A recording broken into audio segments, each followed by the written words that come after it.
para Venezuela para tratar de ampliarlo, el tema de la formación, profundizar, el tratar de ponerse a reflexionar en torno a estos temas que son muy importantes. Incluso pese a situaciones que pueden ser muy difíciles y que nos duele muchísimo, como pues la desaparición física de Alejandro Urdaneta, fuera nuestro promotor por ONG en el Zulia, también parte del foro permanente en el proceso de formación de la edición pasada, alguien muy activo y muy comprometido con la causa de los derechos humanos en Venezuela y que lamentablemente pues no contamos con él hoy, ¿no? Sin embargo, creo que pues lo mejor que podemos hacer para recordarlo es justamente seguir adelante con estas actividades y tratar de difundir, obviamente, conocimiento y espacios que apunten a construir un país muy pronto, con el favor de Dios, verdaderamente libre y genuinamente democrático. Sin más, pues, quiero dejarle la palabra al profe Israel, que nos hablará un poco de la crisis de los partidos políticos en América Latina. Luego, pues, intercambiaremos algunas preguntas.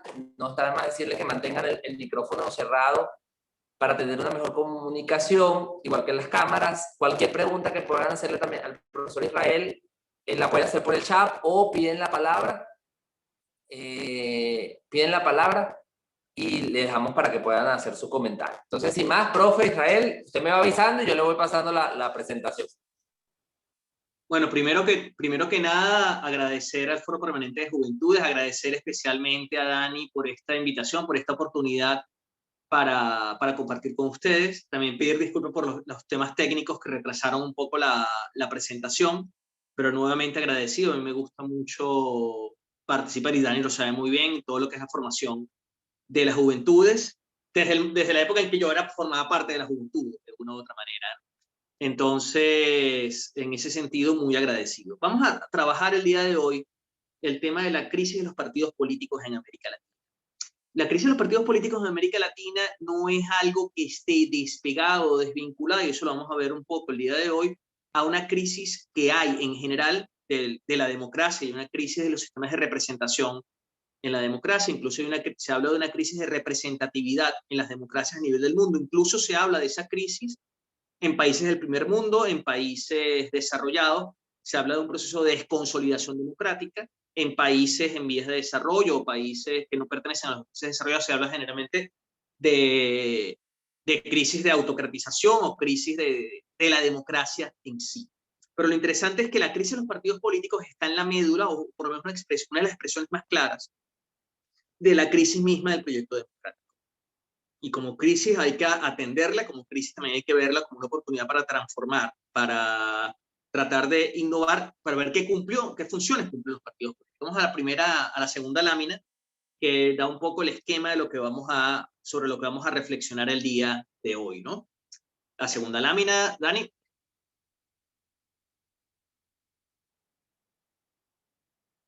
Fíjense, vamos a ver el día de hoy primero por qué existen los partidos, qué es lo que hacen el ser humano que derive en formas de organización como los partidos políticos. El por qué es distinto del para qué existen los partidos, cuáles son las funciones que los partidos cumplen en democracia o cumplen en procesos de democratización, cuál es la función de ese partido, es el segundo punto. Terceros, cuáles son las tradiciones y clivajes de la política en América Latina, que es clave para entender las distintas generaciones de aparición de los partidos políticos y cómo coexisten en algún momento partidos políticos que pertenecen a clivajes distintos, pertenecen a tradiciones políticas de épocas distintas. En cuarto lugar, transiciones a la democracia y partidos políticos, qué papel cumplieron los partidos en los procesos de transición a la democracia. Después el tema de crisis de expectativas tras la democratización, es decir, una vez que ocurrió la transición a la democracia en América Latina, una crisis de expectativas que va a afectar con mucho a los partidos políticos. El tema de la recurrencia personalista, y tendremos la oportunidad de preguntarnos si el personalismo político es causa o consecuencia. Obviamente, si el personalismo político también cruza la historia política de América Latina, pero no exclusivamente de América Latina.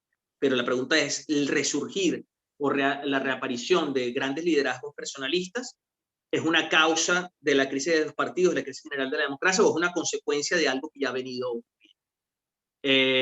Después, la crisis de representatividad del siglo XXI, que nos va a permitir abrir el marco de grandes tendencias a nivel global que están afectando el funcionamiento de los partidos políticos y la capacidad de operar, o que los partidos políticos ejercen las funciones que tradicionalmente hacían y que hoy en día han perdido la capacidad de hacerla, o por lo menos ya no lo hacen de manera monopólica, ¿no?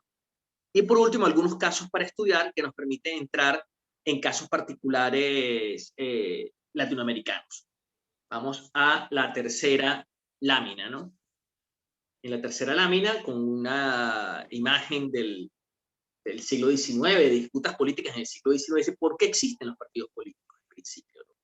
Primero porque de por sí, en la medida que las sociedades se van abriendo, hay un proceso de expansión de la ciudadanía, que hay una expansión y una creación del espacio público, te consigues con una sociedad que es diversa. Esa sociedad que es diversa coexiste también con una vocación gregaria del ser humano. El ser humano, más allá de sus vocaciones personales, de sus valores e intereses personales, tiende efectivamente a agruparse, tiende a organizarse en grupos, a actuar de manera colectiva. Esa acción colectiva en el espacio público y esa acción colectiva de un espacio público que está en disputa por el poder y que tiene mecanismos institucionales para disputarse por el poder, era natural que efectivamente aparecieran estas formas de organización y asociación. Generalmente no eran bien vistas, y eso es un aspecto importante a señalarlo, incluso en los primeros proyectos republicanos modernos, es decir, incluso en Estados Unidos, cuando la discusión de los denominados padres fundadores de Estados Unidos eran absolutamente reacios a la formación de los partidos políticos. ¿Por qué? Porque ellos identificaban el tema de los partidos con la política de facción, con las facciones políticas en pugna. Recuerden que a efectos del pensamiento republicano, el recuerdo de, de lo más parecido a temas de partidos políticos previos, en las experiencias republicanas previas, remitían o bien a las facciones en las repúblicas renacentistas medievales, o bien incluso al tema de los populares y los optimates en las disputas civiles de la República Romana. Y ambos recuerdos, digamos, desde el punto de vista histórico, eran negativos. Por lo cual, esa política de facción, el temor de muchos de los padres fundadores de la República, y esa reflexión que hacen sobre la República en Estados Unidos, la van a hacer también los republicanos latinoamericanos, que percibían que los partidos políticos podían convertirse en facciones, y esa faccionalización de la política, ese enconar de las disputas con un afán de permanencia vinculado a la figura de los partidos políticos, podía finalmente disolver la comunidad. Claro, efectivamente esa es la reflexión de los primeros republicanos.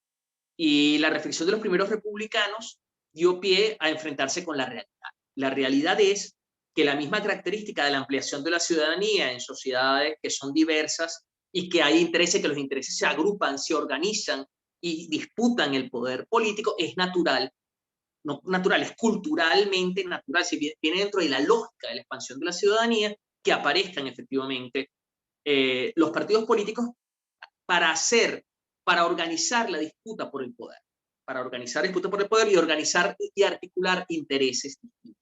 Entonces, en un primer momento aparecen incluso los protopartidos políticos que aparecen durante la Revolución Francesa, durante los procesos de independencia en los países latinoamericanos, son en gran parte grupos de opinión que se expresan en nacientes periódicos, nacientes semanarios, pasquines, que aparecen como expresión de esos grupos de opinión. Es la aparición justamente de facciones políticas en los procesos de discusión, de debate constitucional, en procesos de debate legal, y también aparecen en la medida que se va avanzando en la construcción del proyecto republicano y se va avanzando en la noción de la construcción de la nación en el siglo XIX, los liderazgos personalistas, el funcionamiento de los caudillos, con la aparición de los caudillos en el siglo XIX, van a traer detrás de sí, a su alrededor, un conjunto de actores, un conjunto de personajes que acompañan al caudillo. Entonces vamos a ver que en un primer momento, sobre todo a principios del siglo XIX, los primeros partidos que aparecen por un lado bien vinculados a figuras caudillistas, a figuras personalistas, bien, pero también vinculados, y eso lo veremos con más cuidado cuando hablemos de las tradiciones políticas, a ciertas disputas y debates vinculados con los clivajes y los debates ideológicos del siglo XIX, debates liberales conservadores, debates sobre el papel del Estado, la relación entre el Estado y la Iglesia, en la relación entre los grandes terratenientes y la burguesía comercial creciente. Es decir, empiezan a organizarse en formas de partidos políticos, generando una gran resistencia. Como les dije en un primer momento, no todos estaban de acuerdo con que aparecieran efectivamente los partidos y cómo institucionalizar la dinámica de los partidos, sobre todo porque un primer momento eran partidos de notables, ¿sí? Partidos de pequeñas élites de notables en un momento que la ciudadanía estaba bastante restringida. Vamos a la siguiente lámina. Entonces, la siguiente lámina es un poco, ya no es tanto el por qué, sino el para qué. ¿Cuáles son las funciones efectivas de los partidos? Ustedes lo pueden encontrar en muchísimos libros de ciencias políticas, pero vamos a resumirlo de la siguiente manera, ¿no? Generalmente se hace hincapié en que los partidos políticos son los que organizan o la intermediación, digamos, entre representantes y representados, entre los ciudadanos y los representantes o los electos, ¿no? Entonces establece como una doble relación, una relación que se expresa por un lado con los electores, una relación del partido con los electores, con los ciudadanos, a los cuales informa, a los cuales organiza, a los cuales se dirige, a los cuales moviliza, y por otro lado establece una relación con los representantes, a los que controla o los que intenta por lo menos controlar, promover o castigar en algún momento. Entonces establece como un órgano de intermediación. Esa es generalmente la primera que siempre se hace hincapié con respecto a la primera gran función de los partidos políticos, pero hay otra. Segunda, tiene que ver con lo que yo llamo el proceso de selección del liderazgo político. Hace 2 años salió un libro de Levitsky y Ziblatt que se llama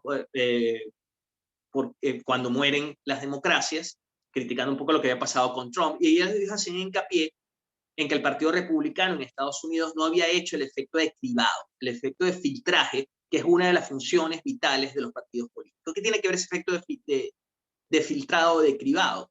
Fíjense que vamos a remitir a otro clásico de la ciencia política, Robert Michels, cuando él habla en su trabajo sobre los partidos políticos, sobre la ley de hierro, las oligarquías. ¿Por qué? Porque los partidos políticos se encargan de un proceso de captación, formación, promoción y control sobre el proceso de los liderazgos. Nosotros vemos que hay muchos liderazgos políticos que hacen carrera dentro de los partidos políticos. De esa manera el partido político funciona. Yo siempre usaba esa metáfora en la experiencia política.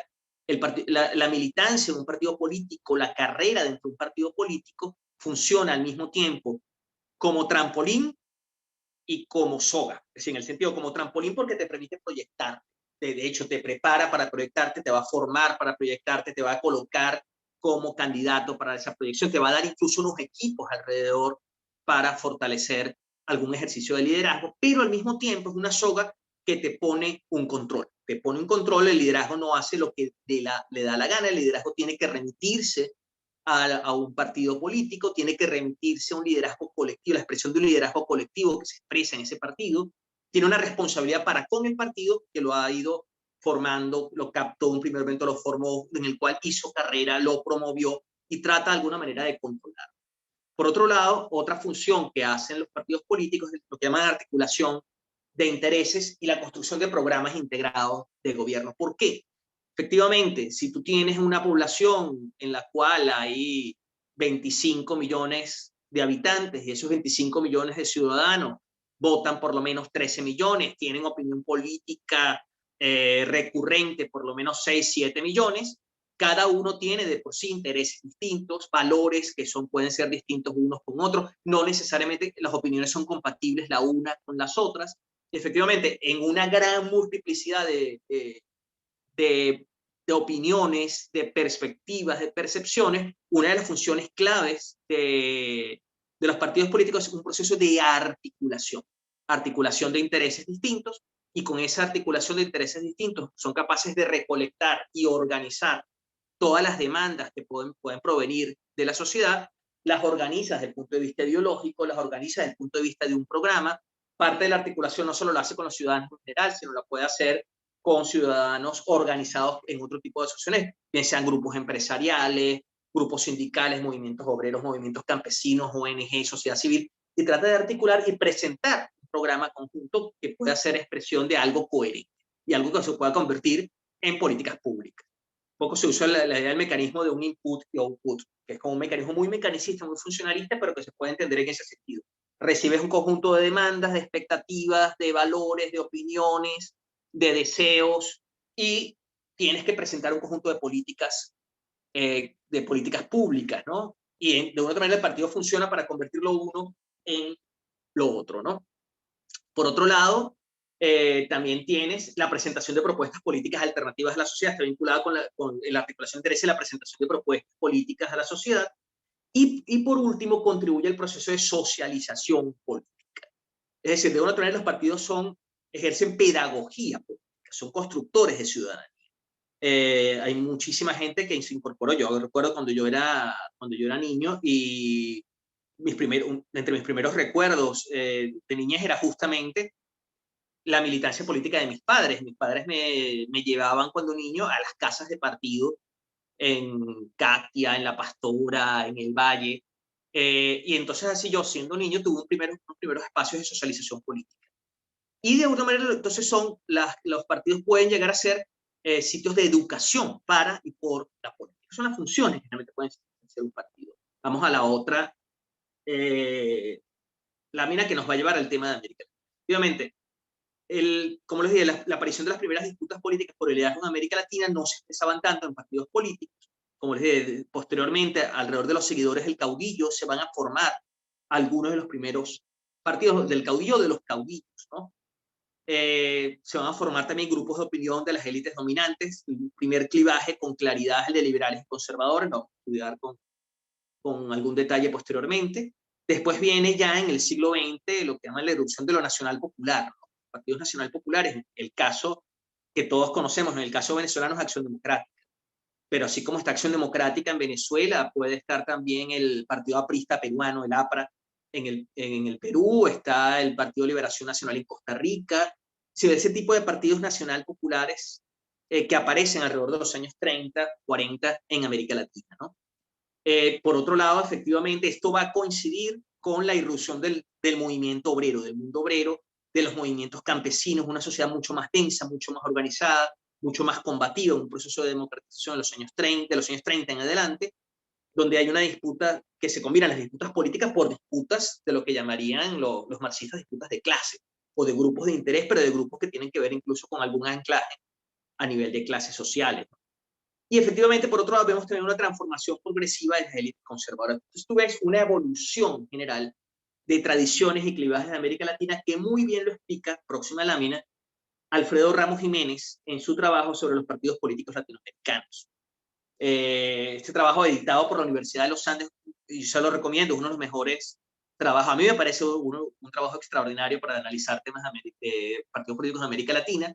Y él dice, hay tres grandes revoluciones en la historia de América Latina, lo que señala Ramos Jiménez. Él dice, primero, lo que él denomina la revolución oligárquica, que coincide efectivamente con los procesos de independencia y la construcción de las naciones y las repúblicas en el siglo XIX, que establece como un gran eje estructural de conflicto entre los grandes propietarios y la burguesía, entre la gran burguesía y la pequeña burguesía, y a partir de allí se van a ir diseñando, se van a ir estructurando un conjunto de clivajes políticos y de conflictos políticos, igual que el conflicto entre iglesia y Estado.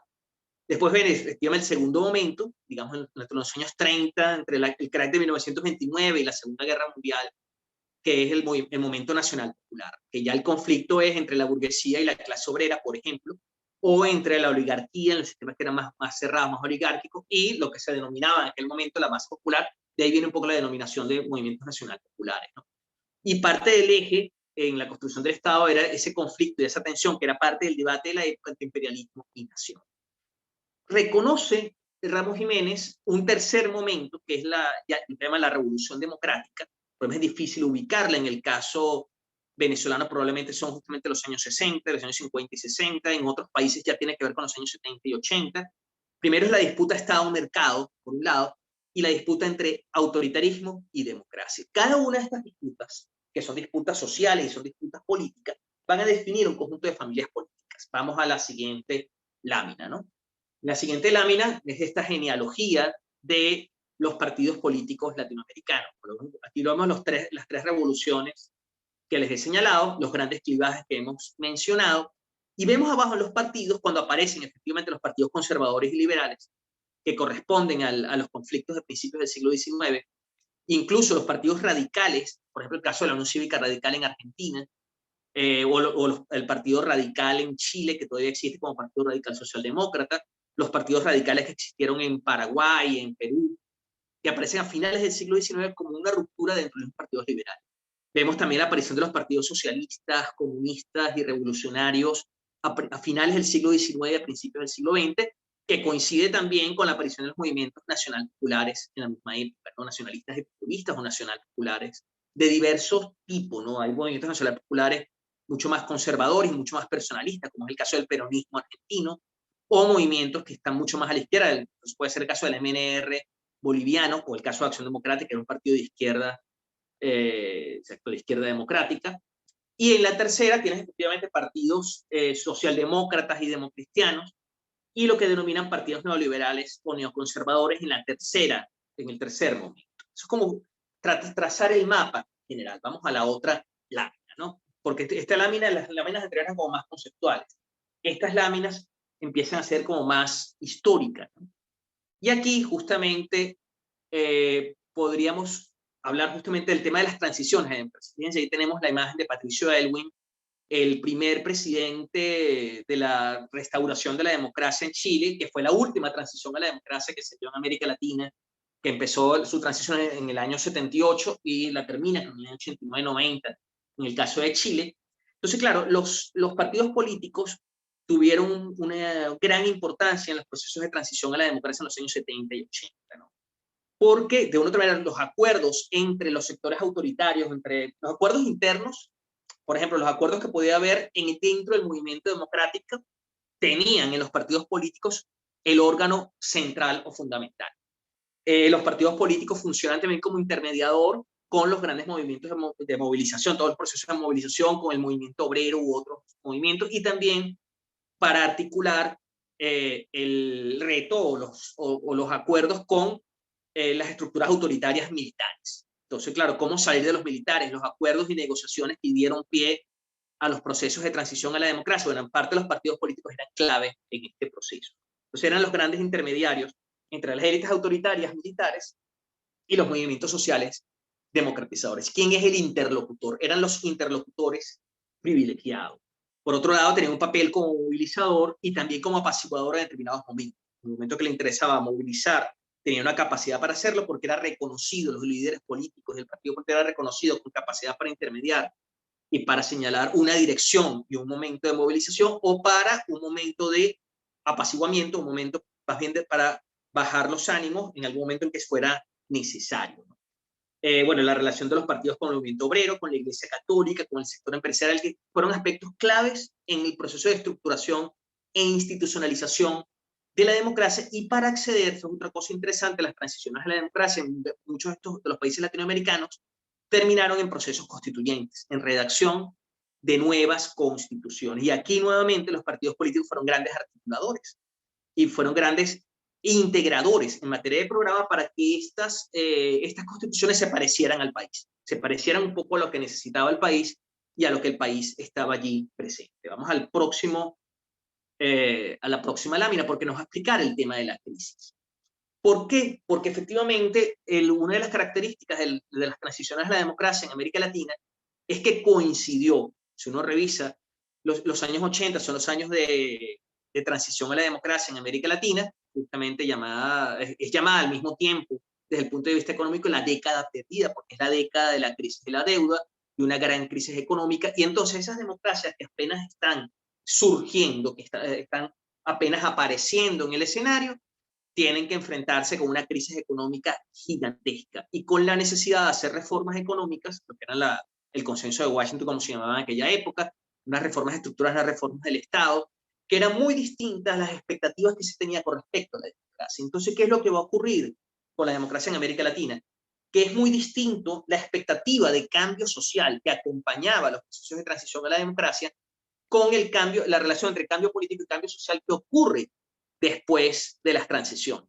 Ese gap, esa distancia que hay entre las expectativas y la realidad va a generar en una parte de la población un tema de frustración, un tema de decepción, Y por otro lado, incluso en aquellos países donde las transiciones fueron exitosas y donde hubo de hecho éxito económico, a pesar de eso, las expectativas cambiaron.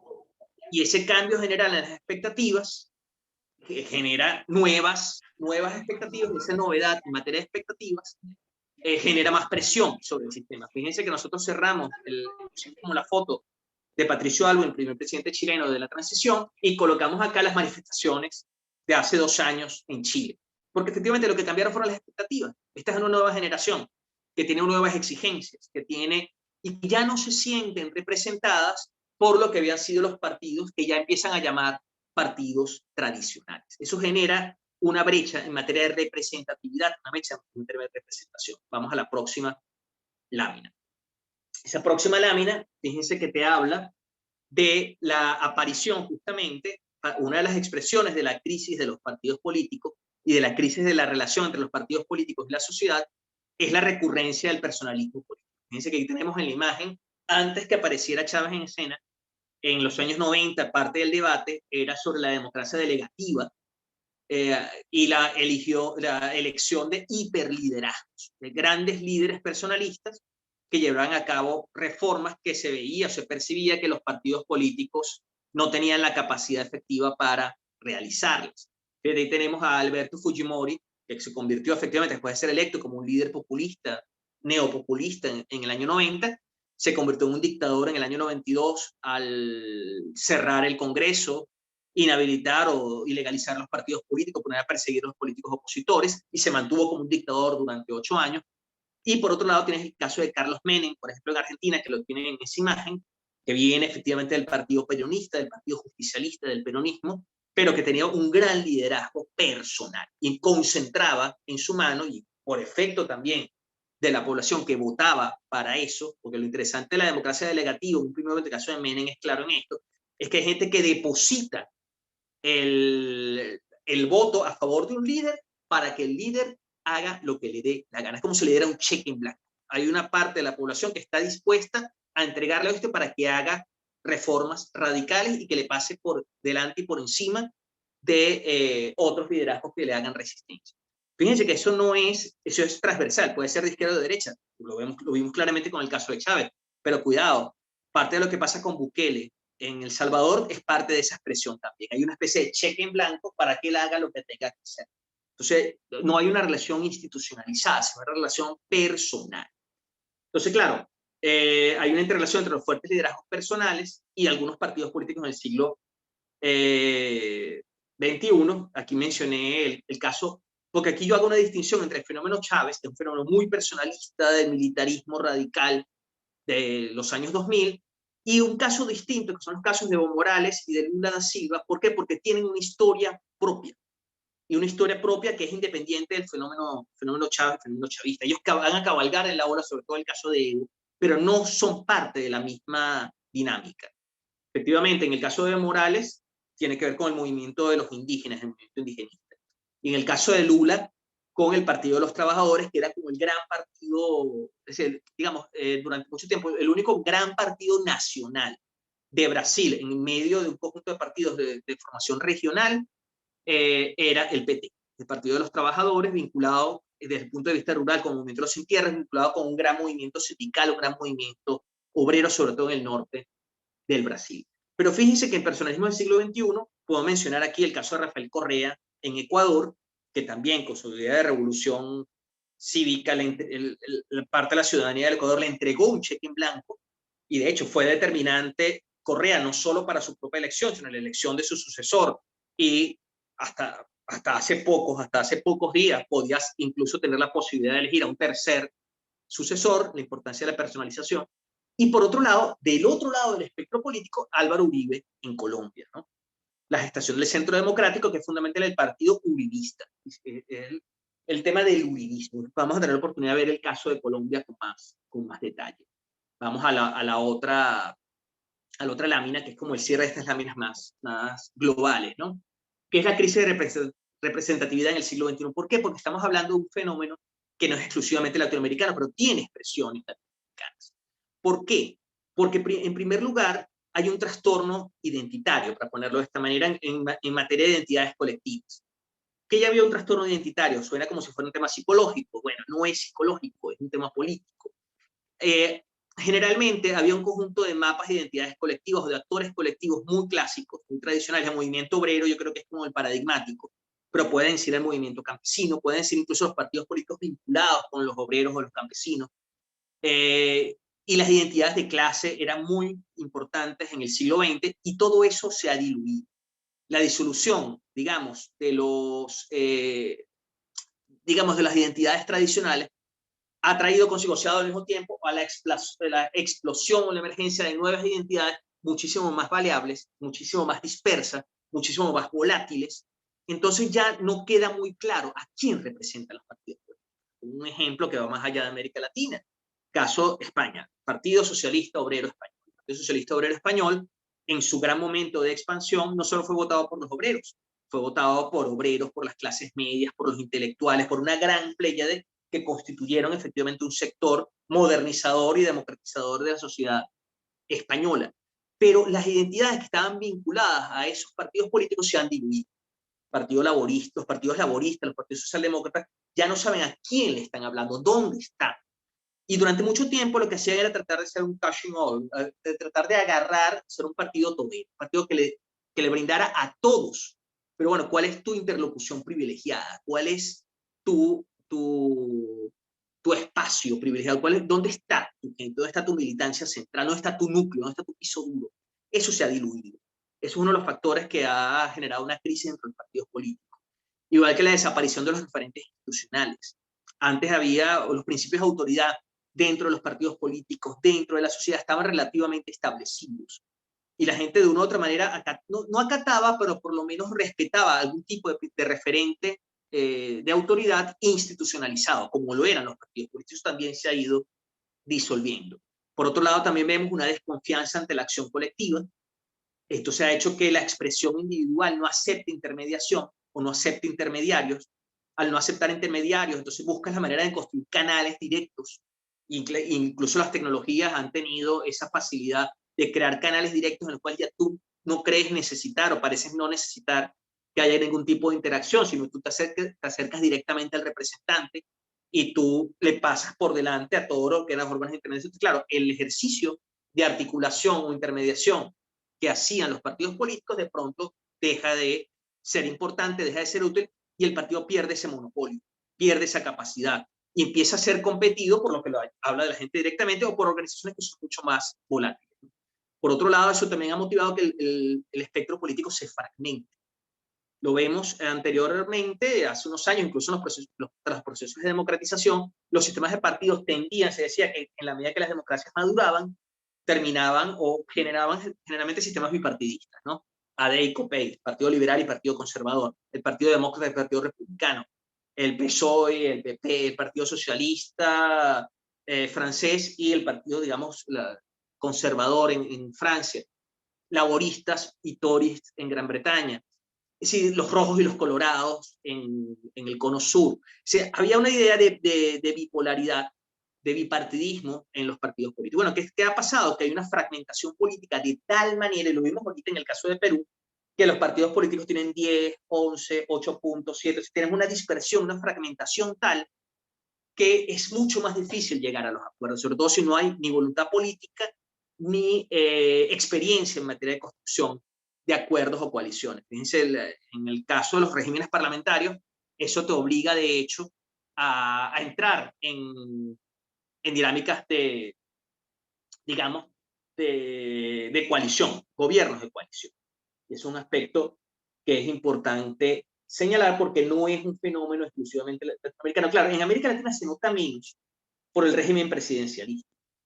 O sea, el régimen presidencialista lo que hace es que ha decantado el tema de la fragmentación política a través de la institucionalización de la doble vuelta.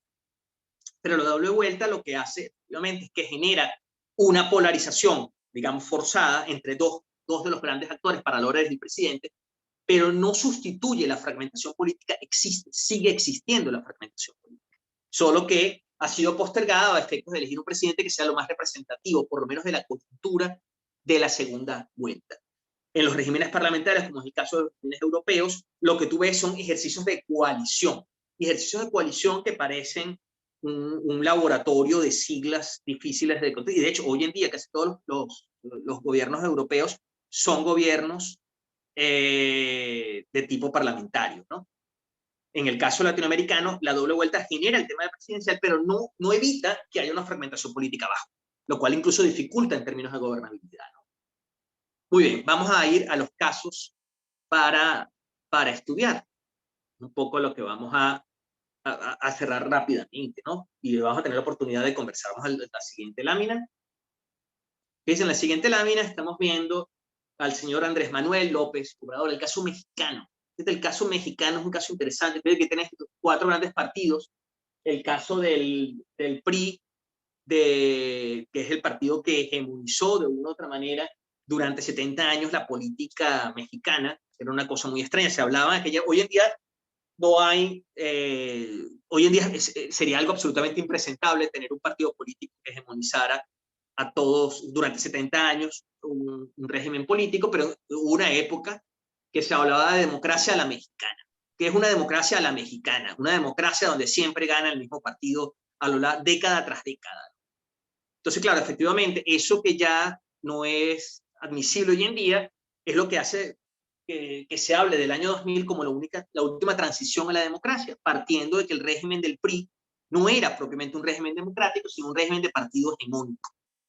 Y entonces se dio paso a partir del año 2000 de un proceso de transición a la democracia en las cuales las fuerzas que motivaban esa democratización, que implicaba la pérdida del monopolio político que ejercía el PRI, eran fuerzas diversas entre sí. Y digamos, tenías por un lado una fuerza conservadora, que era el Partido Acción Nacional, que lo tienen allí como segundo, el PAN, y por otro lado una que venía del mismo PRI, que venía de la coalición democrática y que va a formar el PRD, que lo forma Cuauhtémoc Cárdenas, del cual viene López Obrador.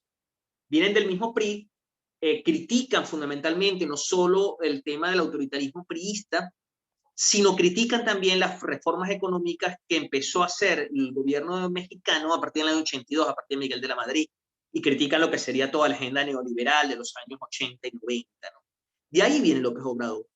Y con López Obrador, que intentó en repetidas ocasiones ser presidente, y estuvo cerca de ser presidente en varias ocasiones, de una u otra manera, no tanto la aparición de López Obrador, sino que el hecho de que finalmente López Obrador se convierta en presidente, se habla también de un efecto de agotamiento. ¿De qué?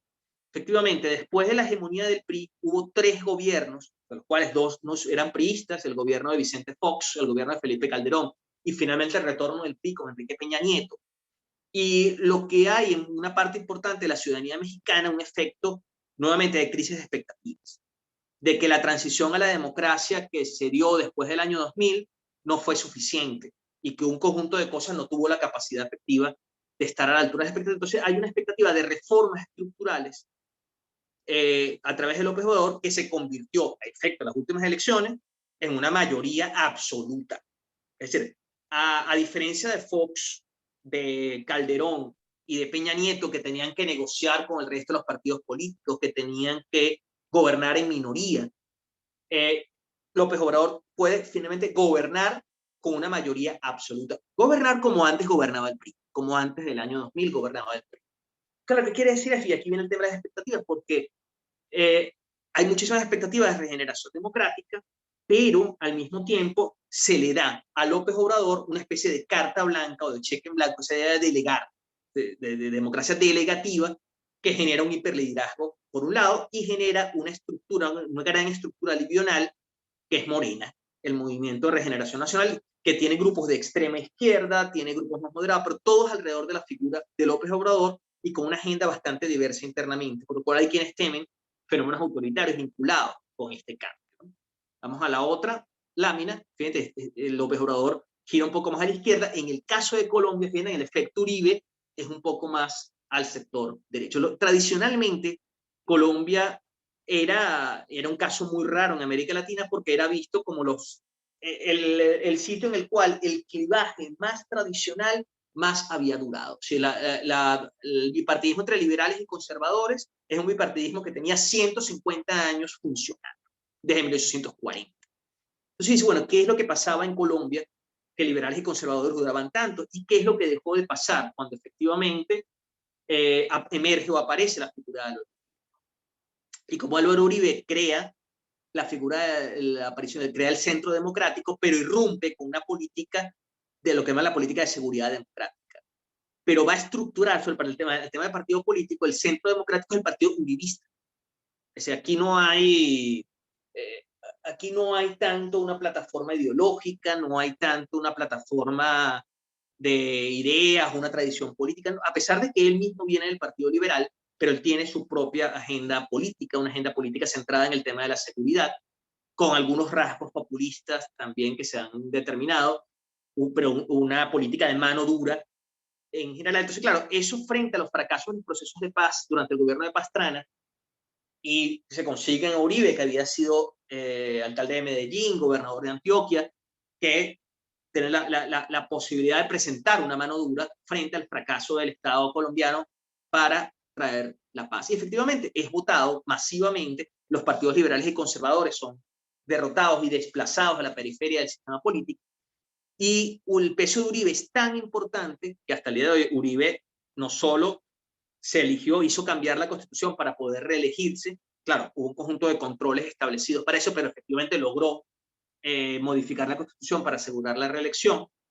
Después fue clave en la elección de su sucesor, que fue Santos. Y una vez que Santos se mete en el proceso de paz y rompe con Uribe, Uribe se enfrenta a Santos y va a impulsar la figura de Duque y gana las elecciones. Lo que quiero decir es que efectivamente el uribismo generó un trastorno, pero el Centro Democrático es un partido fundamentalmente personal. Es el partido de Uribe. Es un aspecto importante para hablar de las crisis de los partidos políticos hoy en día, el tema del personalismo político. En el caso de Colombia, por otro lado, frente al tema del Centro Democrático hay grandes dificultades. Hayan aparecido movimientos civiles como el tema de Compromiso Ciudadano, o las dificultades para la izquierda de tener representación política clara, porque están marcados por el tema de la violencia guerrillera. Vamos a la próxima lámina, ya estamos por cerrar para poder discutir. Fíjense, la próxima lámina tiene que ver con la dislocación de la élite política peruana.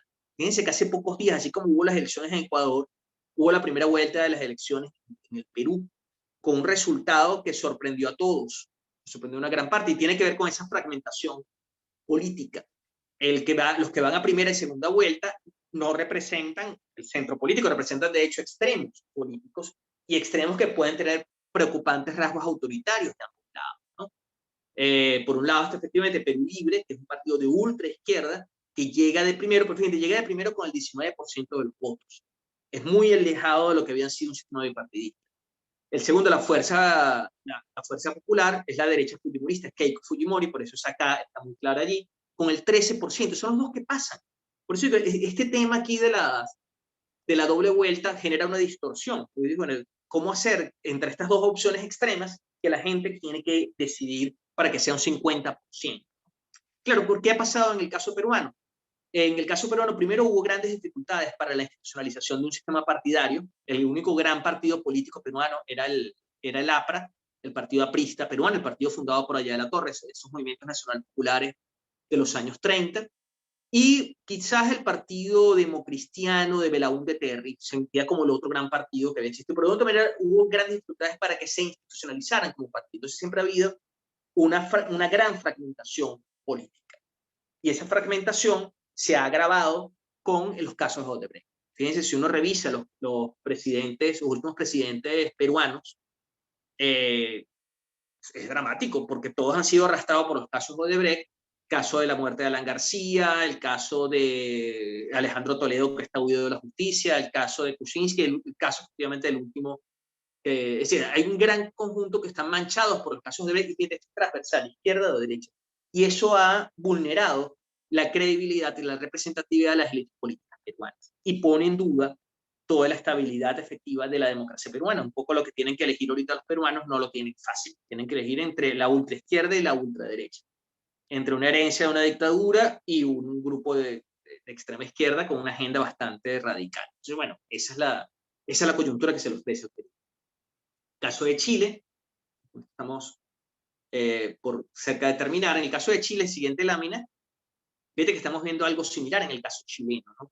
El caso de Chile fue la última gran transición y estuvo gobernado por la coalición que dirigió la transición, que era una coalición entre el Partido Socialista el Partido Democristiano y algunos partidos alrededor, como el Partido por la Democracia, el Partido Radical Socialdemócrata, otro partido, pero los grandes partidos eran el socialista y el demócrata cristiano, que ustedes ven los signos ahí con mucha claridad. Y por otro lado se iba conformando otro bloque, que eran las derechas, Renovación Nacional y la Unión Democrática Independiente, algunos de los cuales eran herederos, de hecho, del Pinochet, del pinochetismo.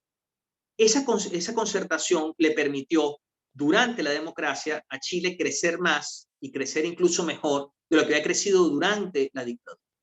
Pero efectivamente hay una crisis de expectativas. Esa crisis de expectativas va a reventar por el tema educativo y va a reventar por la movilización de los jóvenes, desde hace una primera movilización de los jóvenes a nivel de los liceos de bachiller y después la movilización de los jóvenes universitarios.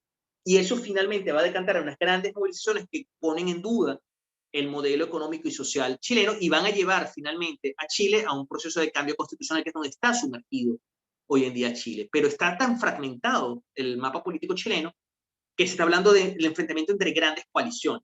Caso, yo pongo ahí el caso de Chile Digno, donde está el Partido Comunista Chileno, más radical, Frente Amplio, está el Chile Vamos, donde está justamente las derechas, el caso de Renovación Nacional y AUD están aquí, una unidad constituyente, donde está el Partido Socialista, el Partido Democristiano, el Partido Popular Democrático. Entonces, claro, aquí los partidos políticos están mucho más empequeñecidos y tienen una crisis representativa importante, pero están tratando de ajustarse en medio de un proceso de constituyente, un proceso de cambio constitucional que remite a una crítica muy fuerte a toda la élite política chilena por el modelo económico chileno. Sigamos, en el caso de Argentina, es la alargada sombra del peronismo, el caso de los Kirchner, ahí tienes algunos de los mapas del, de los partidos políticos, tienes partidos políticos del primer clivaje, como el caso de la Unión Cívica Radical, que es el primero que ustedes tienen allí, tienen el caso del Partido Justicialista, que es el que está en todo el medio, que es efectivamente el peronismo, tienes PRO, que era el partido de Macri. Entonces, claro, el gran partido político, el gran movimiento, que viene la característica, el peronismo es un movimiento tan diverso, que hay peronismo de derecha, peronismo de izquierda, peronismo militar, peronismo obrero, peronismo, sí, había guerrillas peronistas, es una cosa bastante transversal y muy apegado a una tradición populista y a una tradición de movilización. Entonces, claro, eso ha ido derivado, o ha derivado, así como derivó en Menem en un primer momento, que fue como el gran aglutinador, porque claro, el gran problema del peronismo es qué hacer con el peronismo después de Perón, después de la muerte de Perón. ¿Quién es el heredero? ¿Quién es el administrador de los símbolos del partido? Entonces, en este caso fue primero Menem, que murió hace poco, y fueron después los Kirchner, que es un poco lo que estamos viendo el día de hoy en Argentina. Pero en este caso el gran problema lo tienen los antiperonistas, que siempre han tenido un escenario muchísimo más disperso, porque lo que hacen es representar lo alterno. Entonces les cuesta muchísimo más representar qué son exactamente, representa más lo que no son. Y es una de las debilidades o las fragilidades que tiene el antiperonismo, que se define en su oposición. Por último, y con esto vamos cerrando, es una cosa muy distinta cuando estamos hablando de partidos en proceso de autocaracterización. ¿Por qué? El caso de Venezuela y Nicaragua, creo que son los casos más dramáticos cuando se está hablando de, porque todos los demás son partidos en democracia, partidos en democracias con mayor o menor falencia, con mejor salud o peor salud. Pero en este caso, en el caso de Venezuela y Nicaragua, está un proceso muy acelerado de autocratización. En Venezuela ya no hay democracia, en Nicaragua tampoco. Entonces hay un proceso. Entonces, ¿cómo queda la acción de los partidos políticos en este momento? Son partidos opositores que están bajo procesos de persecución, cooptación, judicialización e intervención política, por lo cual su capacidad para actuar está muchísimo más limitada. Incluso su capacidad para ser democráticos internamente es muchísimo más limitada. En los sistemas autoritarios es muy difícil que los partidos políticos sean democráticos, más allá que puedan ser democratizadores, pero ejercer la democracia interna es mucho más riesgoso. Y en la medida que el sistema es más autoritario, los partidos tienden a ser más verticales por un tema de supervivencia, fundamentalmente de supervivencia. Por otro lado, tú tienes unos partidos oficialistas muy dependientes de los recursos del Estado, que dependen del presupuesto público. No hay autonomía entre los partidos políticos, y lo que estamos viendo progresivamente es que se va encaminando de un sistema de partido hegemónico, en lo que se ha venido convirtiendo en nuestro sistema, a un régimen de partido único. Entonces, claro, hay unas restricciones muy fuertes de competitividad política. Entonces, los partidos políticos están sometidos a un régimen de semilegalidad o ilegalidad. Entonces, claro, aquí viene el tema, que es un tema que me imagino que ustedes habrán discutido, que es en estas condiciones cómo se participa electoralmente. Y es una discusión seria, es una discusión difícil, porque esto no es una discusión moral, es una discusión política, en el sentido de cuál es el tipo de acción que te acerca más a tu objetivo o te aleja más de tu objetivo. No es si es moralmente aceptable o no, sino si es políticamente efectivo o no. En Nicaragua, por ejemplo, ahorita han decidido que van a participar en las elecciones, aquellos que puedan hacerlo. En el caso de Venezuela todavía se está dando ese debate, pero lo interesante es, ese debate se da en todos los regímenes en los cuales hay un régimen autoritario, un proceso de autocratización, pero que realiza elecciones, no es exclusivo. Entonces es interesante para verlo. Y con esto terminamos la presentación, me abro a las preguntas de ustedes y muchas gracias.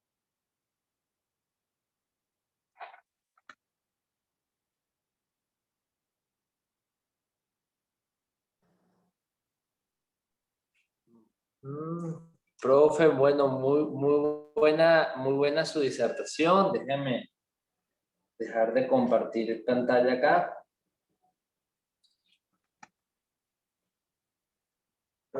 Extraordinaria su disertación, además muy pertinente en los momentos tan difíciles que nos encontramos en el caso venezolano.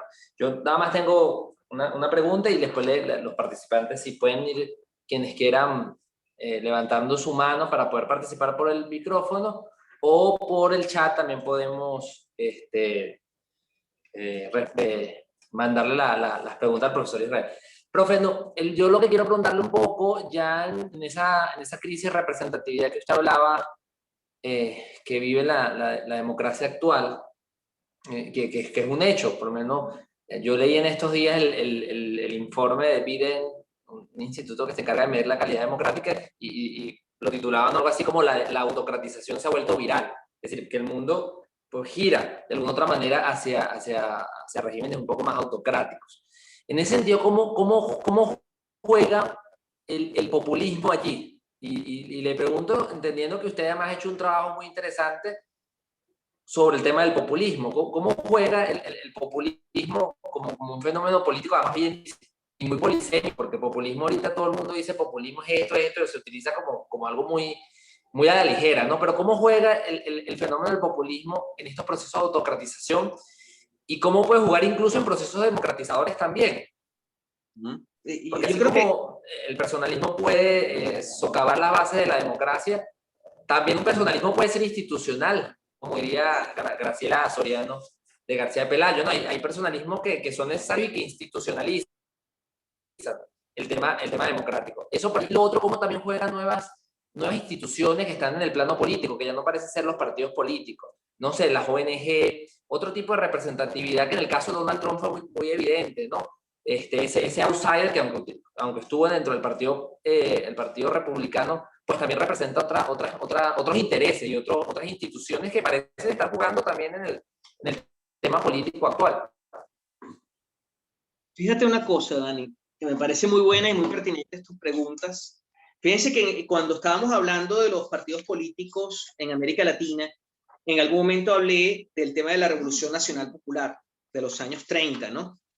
Y hablé cómo hay partidos políticos que aparecieron en el marco de eso y que contribuyeron a su manera con los procesos de democratización. El fenómeno populista es un fenómeno muy interesante. Yo siempre digo que la relación entre el populismo y la democracia es un pariente, es como si fuera un primo.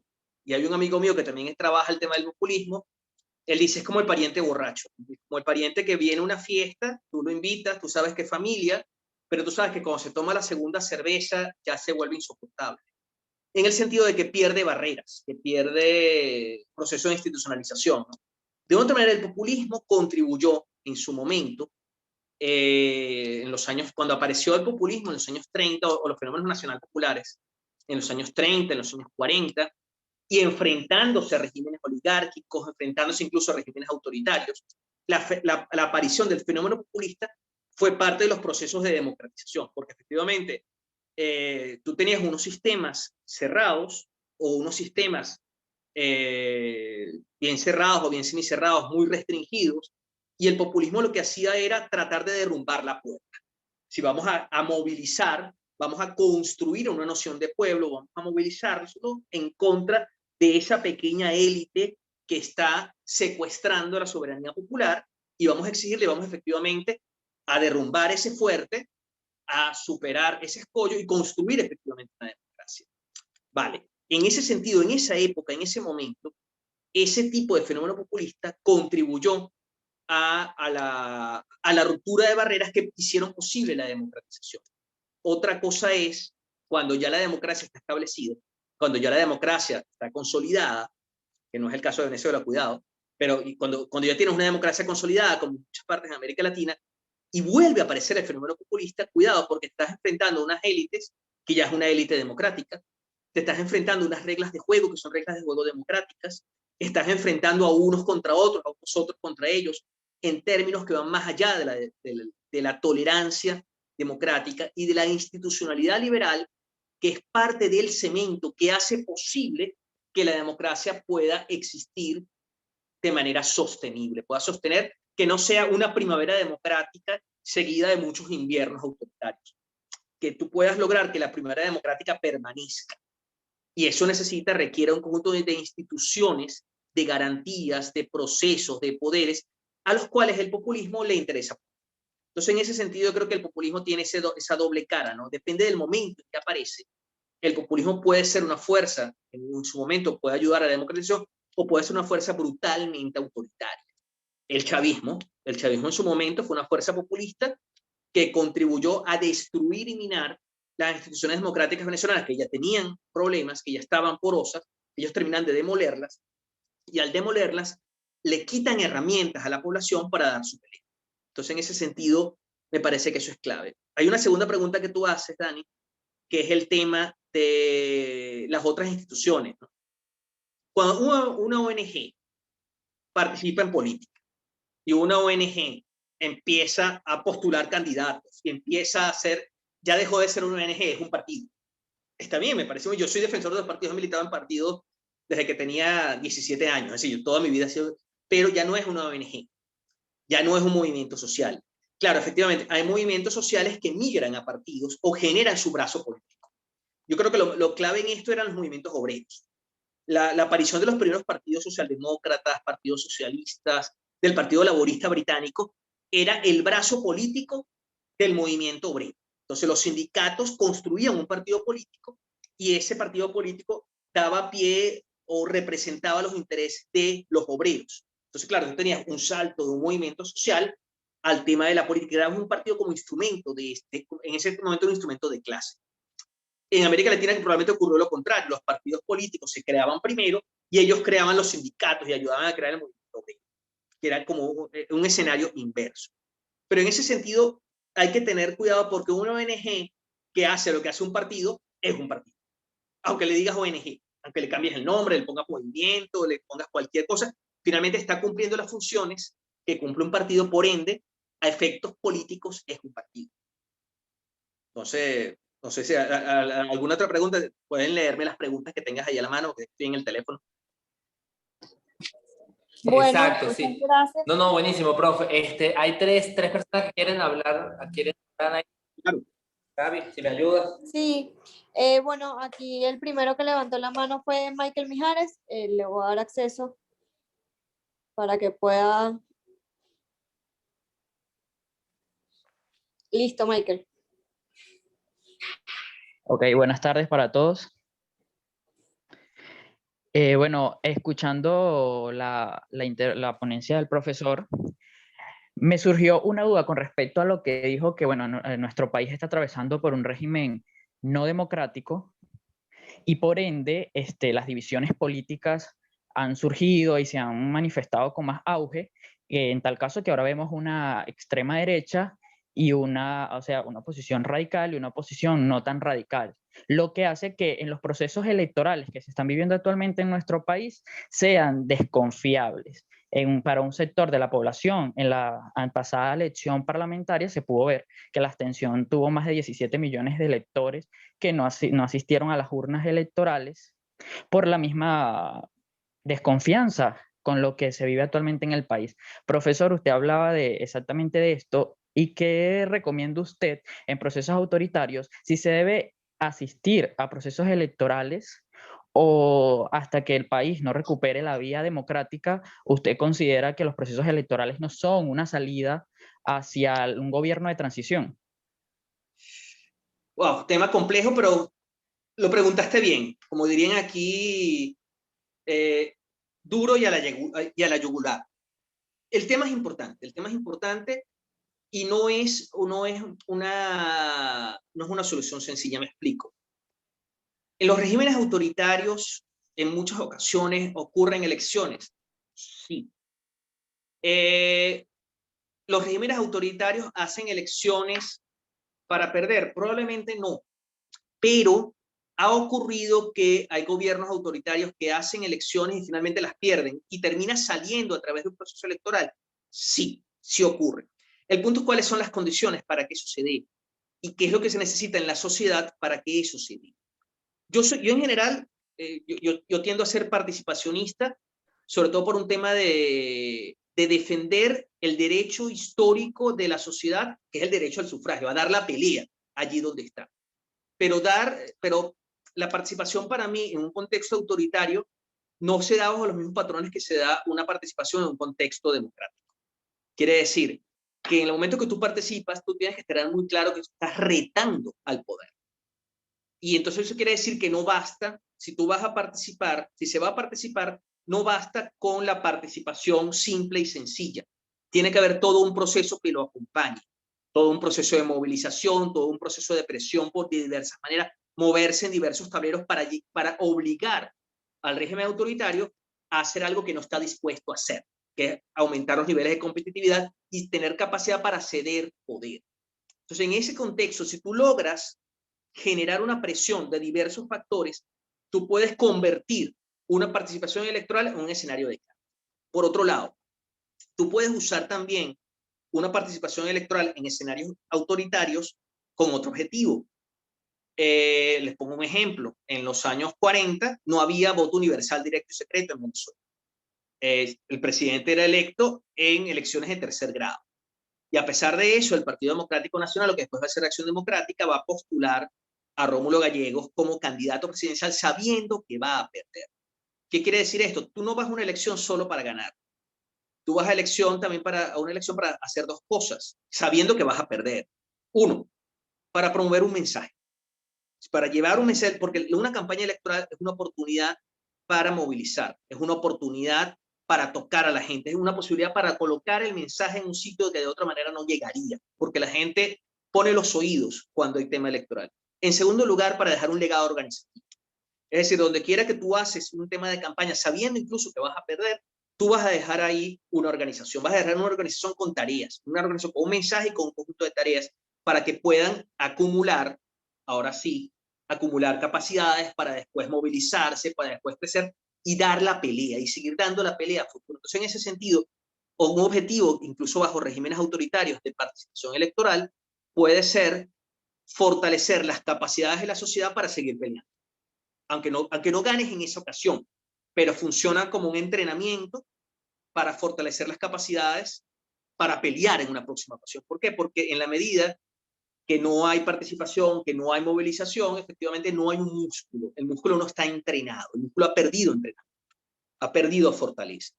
Y las campañas electorales, incluso en contextos autoritarios, te funcionan como un entrenamiento social, como un entrenamiento político para preparar a la sociedad para acciones colectivas futuras, porque al final la participación electoral es una acción colectiva, a pesar de que lo hagas individualmente, es una acción colectiva.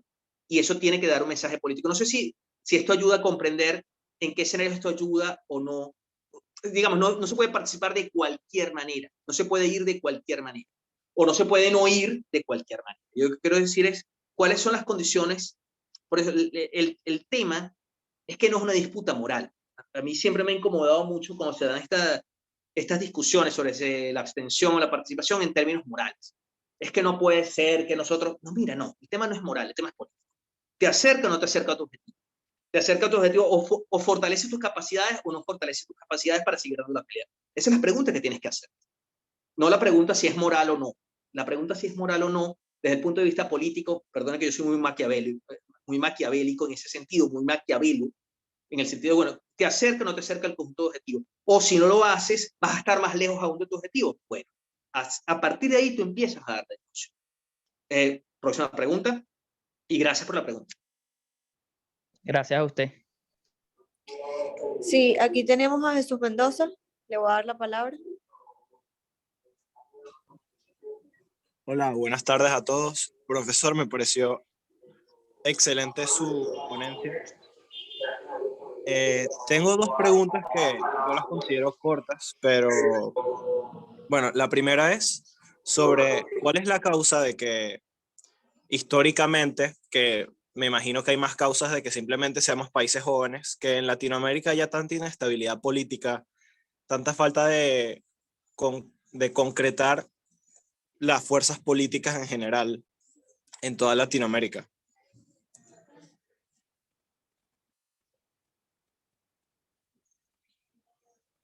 Esa es la primera pregunta. ¿O eran dos? No, la segunda era más sobre Venezuela. No sé si quiere que la haga de una vez o después. Hazla de una vez y yo te puedo contestar la una y la otra. Vale, perfecto. La segunda es, ¿hasta qué punto es políticamente correcto, tomando en cuenta que tenemos una población que la mitad probablemente tenga una ideología marcada por culpa de los problemas educativos, los problemas de radicalización que ha habido en la sociedad? Ejemplo, chavismo, pues, como han adoctrinado a la población, de que esta población esté capacitada para ir a elecciones en el contexto de fracturación venezolana. Ok. Me parecen dos muy buenas preguntas. La primera, yo siempre he sido crítico con la idea de los países jóvenes o países viejos, ¿no? Sobre todo porque también es muy relativo. Digamos, Italia es más joven que Venezuela desde el punto de vista como Estado nacional. Por ejemplo, como sociedad unificada, Italia es posterior, se unificó, Alemania e Italia se unificaron posteriormente a la aparición de Venezuela o de Argentina o de Brasil. Estados Unidos es casi contemporáneo con nosotros. Estados Unidos es mucho más joven que Francia o que España, y en algunos periodos Estados Unidos ha sido más estable que otros países. La estabilidad europea es una cosa que estamos viendo hoy, pero es una cosa que tú hubieras hablado de la estabilidad europea hace 50 años, se hubieran reído de nosotros. ¿De qué estabilidad estás hablando si Europa es un caos? Entonces, claro, siempre el tema de la juventud o vejentud de las sociedades es un hecho como relativo. Quiere decir que si hay o no hay instituciones fuertes, si hay o no hay instituciones estables, si hay grandes acuerdos que permiten estabilizar, si hay también condiciones objetivas de estabilización.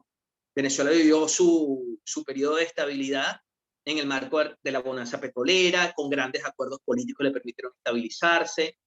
Quiere decir que hay condiciones en las cuales los países pueden estabilizarse. Y eso es independiente que si el país es joven o es viejo. Eso es como, España fue durante mucho tiempo un país inestable y los españoles dicen que son de las naciones más antiguas que existen en Europa, pero eso, la antigüedad no te asienta en materia de estabilidad.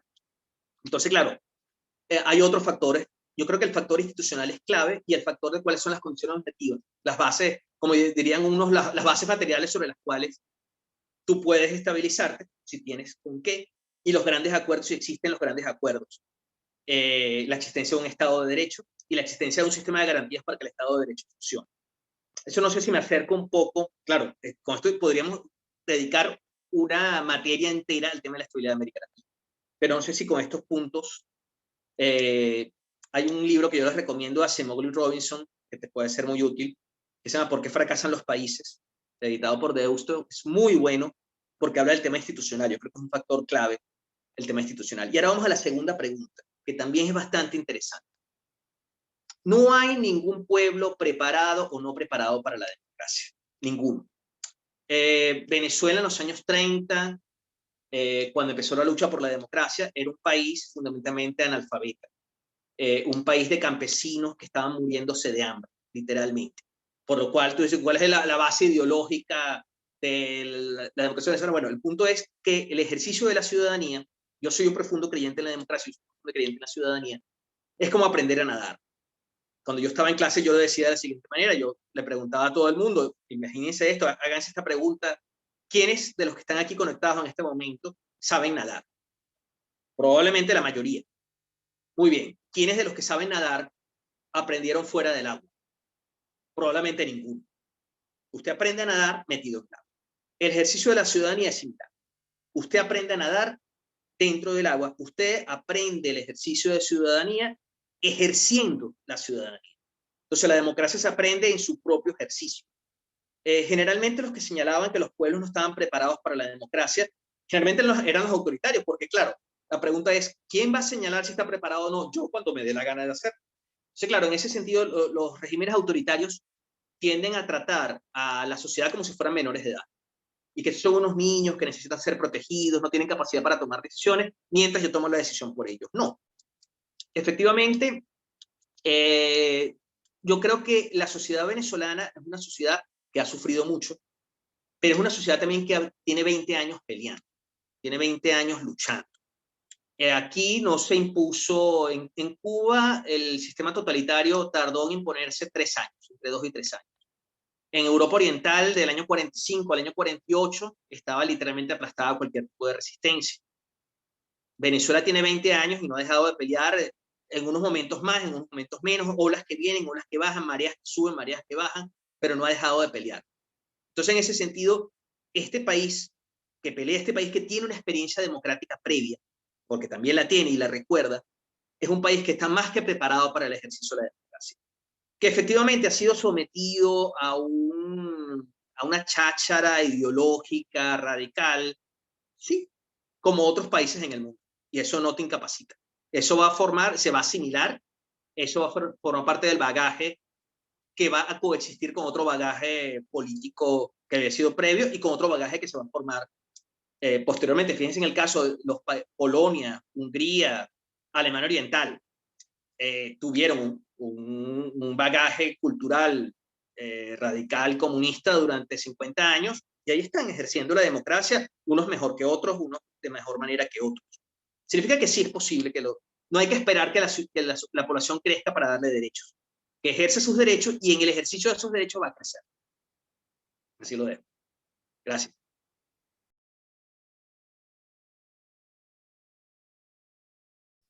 Perfecto, profesor, muchas gracias. De nada. Ok, le doy la palabra a Beatriz Romero.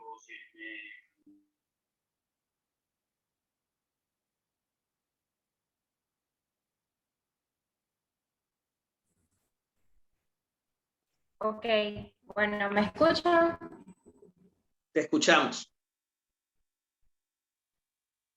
Perfecto. Bueno, un gusto, profesor, saludos. Mi pregunta es muy simple y concreta. En su opinión personal, ¿cree usted que todos los factores de oposición acá en el país están haciendo lo necesario para la redemocratización del mismo? O sea, ¿se está haciendo el trabajo necesario para que nosotros volvamos a tener democracia en el país? Wow. Claro, yo que he participado en política desde que tengo memoria, desde que tenía la edad de ustedes, incluso mucho más joven que ustedes, y que he estado en esta pelea, y lo interesante es que esta pelea, cuando uno tiene 20 años en una misma pelea, llega un momento que la pelea te termina definiendo aquí. O sea, no, tú no defines la pelea, sino que la pelea define en parte quién tú eres. Y yo he convivido y he participado y he estado codo a codo, y yo sí sé que los demócratas venezolanos están haciendo un esfuerzo inmenso. Cada quien está tratando desde su trinchera de dar una pelea con los elementos que tienen, porque efectivamente tienen valores democráticos, unos mejores que otros, unos mayores que otros, unos más desesperados que otros. Pero tú incorporas el tema de lo necesario.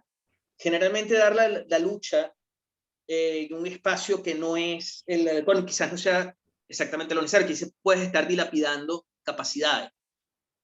Yo lo que sé es que los demócratas venezolanos no han dejado de pelear, no han dejado de luchar. Lo hacen a su manera, incluso en los momentos en los cuales, como es natural, porque ninguna sociedad puede estar peleando todo el tiempo, porque tú necesitas acumular capacidades. Yo he visto muchas críticas diciendo que cómo es posible que la sociedad esté tan inerte, y lo he visto recurrentemente a lo largo de estos 20 años. Hay etapas en que la sociedad se moviliza y hay etapas en que la sociedad ahorra combustible. Hay etapas en el momento en que la sociedad acumula fuerzas para dar la próxima pelea. Y eso implica, en algún momento te toca jugar al cuide, en algún momento te toca decir, en este momento yo me repliego de esta batalla porque yo voy a escoger la batalla que voy a dar en otro momento. Y eso es legítimo. Entonces, claro, el tema de lo necesario siempre es muy difícil de determinar. Necesario es no dejar de luchar. De necesario es que todavía la lucha se puede dar. Después toca organizar, y por eso la clave de los partidos políticos es tan importante, porque son los que tratan de que esa energía que está allí se concentre en causarla en aquellas acciones que pueden ser más efectivas, más necesarias. Y yo creo que en ese sentido tengo confianza que se puede hacer. Entonces, claro, lo necesario o no, yo sé que hay gente, yo sé que todos están peleando, quizás no todos están peleando de la manera correcta, de la manera efectiva. Quizás hay unos que están dilapidando capacidades, quizás hay otros que tienen más capacidades de las guardadas de las que podrían demostrar, pero no han dejado de pelear. Y yo en ese sentido respeto y admiro todo eso. Sobre todo que a mí que me ha tocado ahora estar afuera del país, mi respeto y mi admiración es muchísimo mayor. Entonces, en ese sentido, yo lo que hago es decir, mira, Venezuela no ha dejado de luchar. La cosa es darle a esa lucha un cauce, darle a esa lucha algo efectivo. Y cuídense, hay que cuidarse. Hay que cuidarse para poder, sí, que no te agotes en la pelea de hoy. Tú tienes que pelear más de 1000 batallas, por lo cual tú tienes que cuidarte en cada una. Eso es un poco, no sé si se ayudó a contestar la pregunta. Vale, gracias, profesor. Ya. Una pregunta más y los dejo porque tengo una otra reunión ahorita en 10 minutos. Ok, cerramos con Luis Miguel.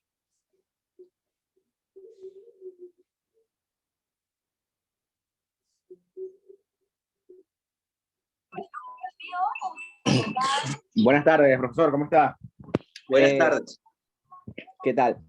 Mis preguntas son bastante precisas y con referente al tema de Venezuela. En la llamada Cuarta República existió el bipartidismo bastante conocido, ¿no? Y entre ellas hubo pequeñas alianzas, ¿no? Luego del Pacto de Punto Fijo. ¿Usted cómo ve el partidismo hoy día en Venezuela? ¿Y qué opina usted acerca del G4? ¿Usted piensa que ha sido excluyente o ha sido incluyente? Buena pregunta, ¿no? Yo soy un creyente en los partidos políticos. Si los partidos no existieran, habría que inventarlos.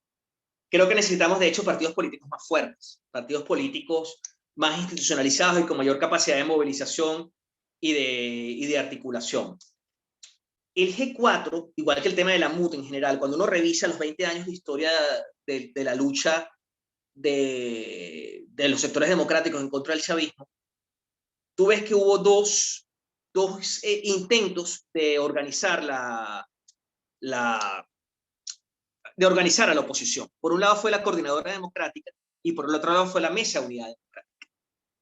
La Coordinadora Democrática tenía grandes dificultades para tomar decisiones, había una presión muy fuerte o una tensión muy fuerte entre partidos políticos y sociedad organizada. Entonces, en ese sentido, esa dificultad terminó después del año 2004, después del referéndum, haciendo saltar por los aires, saltar en pedazos todo lo que era la Coordinadora Democrática. Cuando se creó la MUT, que la MUT se creó después de las elecciones del 2006, después de las presidenciales, a lo largo de 2007 y 2009 se va constituyendo, se trató de organizar una manera de tomar decisiones que fuera efectiva y representativa. Y una de las cosas que ayudó a que eso fuera efectivo y representativo es darle la primacía a los partidos políticos. Cuando tú le das la primacía a los partidos políticos, a diferencia del tema de la sociedad civil, tú puedes pesar un partido político. Digamos, es muy difícil medir a una ONG, es muy difícil compararla con otra. Mira, ¿qué pesa más? El Ateneo de Guasdualito o la Iglesia del Sagrado Corazón, que tiene un grupo que pesa más. No hay manera de pesarlo, son cosas distintas, peras con manzanas, no tienes manera de comparar. Por lo cual era muy difícil saber quién tiene mayor peso a la hora de tomar una decisión con respecto a cómo tomar decisiones. Entonces, ¿qué pasaba? Cuando no hay unas reglas claras, la posibilidad de que se establezca la regla de la unanimidad, que termina en un caos. ¿Por qué? Porque si cada decisión tiene que ser unánime, todos tienen derecho a veto. Por ende, nadie hace nada, porque siempre va a haber alguien que lo ve. Entonces, claro, cuando se crea el AMUD, se le da la primacía a los partidos políticos como dirección política y se da el peso de los partidos, se determina que hay 4 grandes partidos que son los partidos que pesan más. Entonces se crea un reglamento que permite que esos 4 grandes partidos tomen decisiones claves. Evidentemente, ¿eso implica una concentración de la dirección? Sí. Son decisiones ejecutivas. Hay otras decisiones que tú tienes que llevar a asamblea, llevar a otros partidos. Entonces, claro, a la hora de tener un tipo de organización para nuclear sectores tan distintos como es la oposición, tú necesitas ser representativo y efectivo. Si tú eres exclusivamente representativo para que todos hablen por igual, todos pesen por igual, pero no eres efectivo, efectivamente tendrás una gran reunión que no va a poder hacer nada. En cambio, si tú tienes una que es absolutamente efectiva, pero no representativa, tendrás una vanguardia y que arrastrará al resto. Yo creo que el tema de llevar esa discusión, yo soy un defensor del G4, yo soy uno de los pocos defensores del G4, y soy un defensor de que haya mecanismos de decisión efectivos. Pero efectivamente, tú necesitas que la dirección política tenga una relación con el resto de las organizaciones mucho más fluida, tenga una relación con la sociedad que sea muchísimo más respetuosa. Y una vez que ese liderazgo se ha ganado ese respeto, que se ha ganado su liderazgo, va a ser más probable que ese liderazgo sea así. Yo creo que en ese sentido, no solo son los mecanismos institucionales, sino es también que eso se cumpla.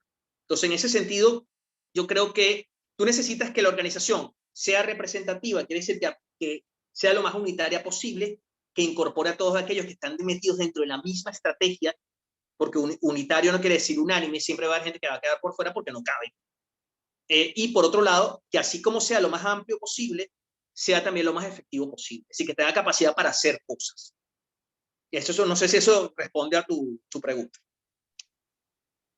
Sí, perfecto, profesor. Estamos hablando ya ahí en ese caso de que sería más que unitario, estamos hablando de eficiencia a la hora de control y de toma de decisiones. Hay que ser eficaz. Tiene que ser las dos cosas. Tiene que ser representativo y tiene que ser efectivo. Claro, exacto. Sí, muchas gracias, profesor. De nada. Excelente, profe. Bueno, nada, entendiendo que el profe ya tiene otro compromiso, no queda más que agradecerle a Israel Camero por la participación. Confiamos de parte del Foro Permanente que nos siga acompañando en otro espacio donde podamos quizás seguir debatiendo estos temas que son muy útiles. Aquí tenemos jóvenes de todo el país, estamos personas de todo el país. Ahí quedan muchas también preguntas por el tintero. Pero nada, profe, agradecido. Como usted dijo, me quedo con eso. Uno todavía lucha muchas veces y hay que cuidarse, ¿no? Hay que no saber desgastarse. La primera lucha, cuídense mucho. la vida todavía es bastante larga, así que... muchísimas gracias. Te escucho un poquito entrecortado, pero muchísimas gracias, de verdad, Daniel. Muchísimas gracias a todos ustedes. Nos gusta que prendieran su cámara para tomar una foto de todos. Tomar la foto. Gracias a usted, profe. Vamos a tomar una foto. Sí. Doy chance que vayan prendiendo la imagen.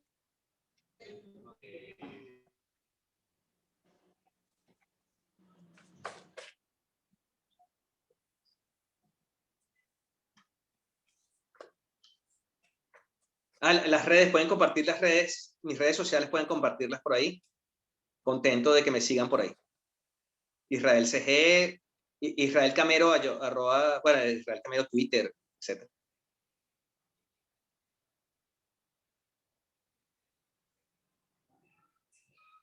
Aquí dice que quedaron picados, que quieren conversar más con usted. Bueno, ya tendremos oportunidad. Hola, ya va, no se vayan todavía. Hola. Seguro que sí. Gaby, avísame. Hola, ya va, no se vayan. La foto. Sí. Exacto. Claro, la idea sería que entonces cualquier aspecto que no dejen también como No, estoy muy fea. para tratar de que los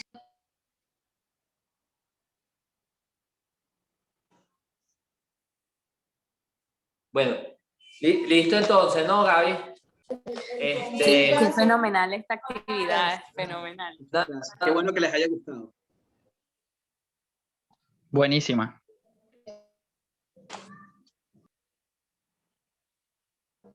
Sí, sí. Bueno, gracias. Bueno, nada, entonces entiendo que está fino. Entonces, nada, profe.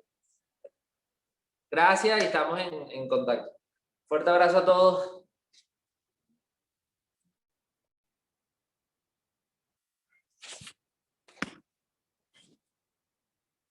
Necesariamente acá.